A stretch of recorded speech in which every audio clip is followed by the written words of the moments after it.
ನಮಸ್ತೆ, ಎಲ್ಲರೂ ಹೇಗಿದ್ದೀರಾ? ಚೆನ್ನಾಗಿದ್ದೀರಾ ಅಂತ ಅಂದ್ಕೊಂಡಿದ್ದೀನಿ. ನಾನು ದೀಪಾ. ನಾನಿವತ್ತು ಜುನುಕದ ವಡೆ ಮಾಡ್ತಾಯಿದ್ದೀನಿ. ಹೇಗೆ ಮಾಡೋದಂತ ನೋಡೋಣ ಬನ್ನಿ. ಮೊದಲಿಗೆ ಒಂದು ಬೌಲ್ ಆಗುವಷ್ಟು ಕಡಲೆ ಹಿಟ್ಟು ತೊಗೊಂಡಿದ್ದೀನಿ, ಸ್ವಲ್ಪ ಬಿಳಿ ಎಳ್ಳು ತೊಗೊಂಡಿದ್ದೀನಿ, ಒಣ ಕೊಬ್ಬರಿ ತುರಿ ತೊಗೊಂಡಿದ್ದೀನಿ, ಹಸಿ ಮೆಣಸಿನ್ಕಾಯಿ, ಕೊತ್ತಂಬರಿ, ಕರಿಬೇವು ತೊಗೊಂಡಿದ್ದೀನಿ, ಆಮೇಲೆ ಸ್ವಲ್ಪ ಜೀರಿಗೆ, ಶುಂಠಿ, ಬೆಳ್ಳುಳ್ಳಿ ತೊಗೊಂಡಿದ್ದೀನಿ. ಇವಾಗ ಒಂದು ಮಿಕ್ಸಿ ಜಾರ್ ತಗೊಂಡು ಇದಕ್ಕೆ ಶುಂಠಿ ಬೆಳ್ಳುಳ್ಳಿನ ಹಾಕ್ತಾಯಿದ್ದೀನಿ. 1 ಸ್ಪೂನ್ ಆಗುವಷ್ಟು ಜೀರಿಗೆ ಹಾಕಿದ್ದೀನಿ. ಹಸಿಮೆಣಸಿನ್ಕಾಯಿ ನಿಮಗೆ ಖಾರಕ್ಕೆ ಎಷ್ಟು ಬೇಕೋ ಅಷ್ಟು ಹಾಕಿ, ಕೊತ್ತಂಬರಿ ಮತ್ತು ಒಣ ಕೊಬ್ಬರಿನ ಹಾಕಿ ಇದನ್ನು ನುಣ್ಣಗೆ ರುಬ್ಕೊಂಬರ್ತೀನಿ. ಇವಾಗ ಇದು ರೆಡಿಯಾಗಿದೆ. ಒಂದು ಈರುಳ್ಳಿನ ಕಟ್ ಮಾಡಿ ಇಟ್ಕೋತೀನಿ. ನಾನಿವಾಗ ಕಟ್ ಮಾಡಿ ಒಂದು ಕಡಾಯಿಗೆ ಸ್ವಲ್ಪ ಎಣ್ಣೆ ಹಾಕಿದ್ದೀನಿ, ಸಾಸಿವೆ ಜೀರಿಗೆ ಹಾಕಿದ್ದೀನಿ. ಇವಾಗ ಕರಿಬೇವು ಹಾಕ್ತಾಯಿದ್ದೀನಿ. ಇವಾಗ ಒಂದು ಈರುಳ್ಳಿ ಕಟ್ ಮಾಡಿರೋದನ್ನ ಹಾಕಿ ಸ್ವಲ್ಪ ಮಿಕ್ಸ್ ಮಾಡಿ, ಸ್ವಲ್ಪ ಬಿಳಿ ಎಳ್ಳು ಹಾಕಿದ್ದೀನಿ, 1 ಸ್ಪೂನ್ ಆಗುವಷ್ಟು.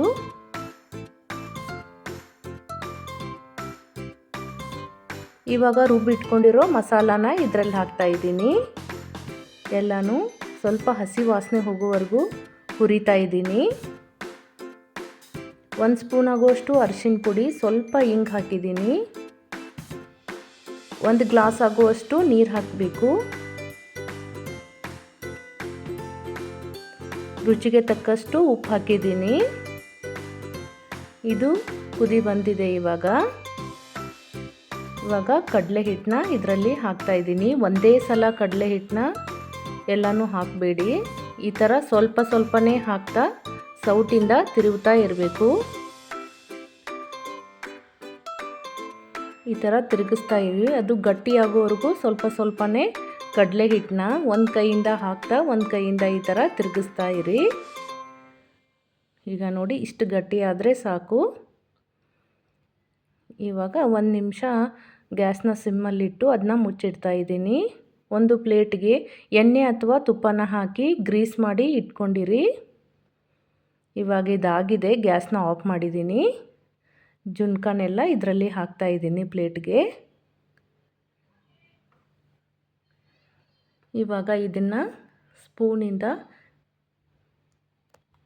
ಅಥವಾ ಕೈಗೆ ಸ್ವಲ್ಪ ಎಣ್ಣೆ ಹಚ್ಕೊಂಡು ಈ ಥರ ಅಗಲ ಮಾಡಿ ಈಕ್ವಲ್ ಆಗಿ, ಈಗ ಬಿಸಿ ಇದ್ದಾಗೆ ಈ ಥರ ಮಾಡಬೇಕಾಗುತ್ತೆ. ಈಗ ಹುರಿದಿಟ್ಕೊಂಡಿರೋ ಬಿಳಿ ಎಳ್ಳನ್ನ ಇದ್ರ ಮೇಲೆ ಹಾಕ್ತಾಯಿದ್ದೀನಿ. 1 ಸ್ಪೂನ್ ಆಗೋಷ್ಟು ಬಿಳಿ ಎಳ್ಳು ಹಾಕಿದ್ದೀನಿ ನಾನು. ಒಣ ಕೊಬ್ಬರಿ ತುರಿನ ಹಾಕ್ತಾಯಿದ್ದೀನಿ ಮತ್ತು ಕೊತ್ತಂಬರಿ ಹಾಕಿದ್ದೀನಿ. ಹಾಕಿ ಇದನ್ನು ಸ್ವಲ್ಪ ಕೈಯಿಂದ ಈ ಥರ ಪ್ರೆಸ್ ಮಾಡಿ, ಇಲ್ಲ ಅಂದರೆ ಅದು ಬೀಳುತ್ತೆ. ಸ್ವಲ್ಪ ಪ್ರೆಸ್ ಮಾಡಿದ್ರೆ ಹಿಡ್ಕೊಳ್ಳುತ್ತೆ. ಇವಾಗ ನಿಮಗೆ ಯಾವ ಸೈಜಲ್ಲಿ ಬೇಕೋ ಆ ಸೈಜಲ್ಲಿ ಜುನ್ಕದ ವಡೆನ ಈ ಥರ ಕಟ್ ಮಾಡಿ. ನೀವು ಇದಕ್ಕೆ ಹಸಿ ಕೊಬ್ಬರಿನಾದರೂ ಯೂಸ್ ಮಾಡ್ಬೋದು. ನಾನು ಇದಕ್ಕೆ ಒಣ ಕೊಬ್ಬರಿನ ಹಾಕ್ತಾಯಿದ್ದೀನಿ. ಹಸಿ ಕೊಬ್ಬರಿ ಅಥವಾ ಒಣ ಕೊಬ್ಬರಿ ಯಾವುದಾದ್ರೂ ಯೂಸ್ ಮಾಡ್ಬೋದು. ಈ ಥರ ಕಟ್ ಮಾಡಿ ಒಂದು 5 ನಿಮಿಷ ತಣ್ಣಗಾಗೋದಕ್ಕೆ ಬಿಡ್ತಾಯಿದ್ದೀನಿ ನಾನು ಇದನ್ನ. ಇವಾಗ ತಣ್ಣಗಾದ ನಂತರ ಇವಾಗ ಇದು ಕಟ್ ಮಾಡಿರೋ ಪೀಸ್ನೆಲ್ಲ ತೆಗಿತಾ ಇದ್ದೀನಿ. ನೋಡಿ, ಈ ಥರ ರೆಡಿಯಾಗಿದೆ. ಇವಾಗ ವಡೆ ಜುನ್ಕ ಒಂದೊಂದೇ ಪೀಸ್ ತೆಗಿತಾ ಇದ್ದೀನಿ.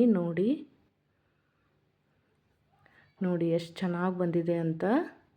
ನೀವು ಕೂಡ ಮನೆಯಲ್ಲಿ ಟ್ರೈ ಮಾಡಿ. ತುಂಬಾ ಈಸಿಯಾಗಿದೆ. ಇದನ್ನು ರೊಟ್ಟಿ ಜೊತೆ, ಚಪಾತಿ ಜೊತೆ, ಅನ್ನದ ಜೊತೆ ಎಲ್ಲ ತಿನ್ನೋದಕ್ಕೆ ತುಂಬಾ ಚೆನ್ನಾಗಿರುತ್ತೆ. ಇಲ್ಲಾಂದರೆ ಹಾಗೇನೂ ತಿನ್ಬೋದು. ರುಚಿಯಾದ ವಡೆ ಜುನ್ಕ ರೆಡಿಯಾಗಿದೆ. ಇವಾಗ ನೀವು ಕೂಡ ತಪ್ಪದೆ ಇದನ್ನು ಮನೆಯಲ್ಲಿ ಟ್ರೈ ಮಾಡಿ. ಹೇಗಾಗಿದೆ ಅಂತ ಕಮೆಂಟ್ ಮುಖಾಂತರ ತಿಳಿಸಿ. ದೀಪಾಸ್ ಅಡುಗೆ ಕಥೆನ ಸಬ್ಸ್ಕ್ರೈಬ್ ಮಾಡಿ. ಇನ್ನೂ ಹೆಚ್ಚಿನ ವಿಡಿಯೋಗಳಿಗಾಗಿ ನಮ್ಮ ಚಾನಲ್ನ ನೋಡ್ತಾ ಇರಿ.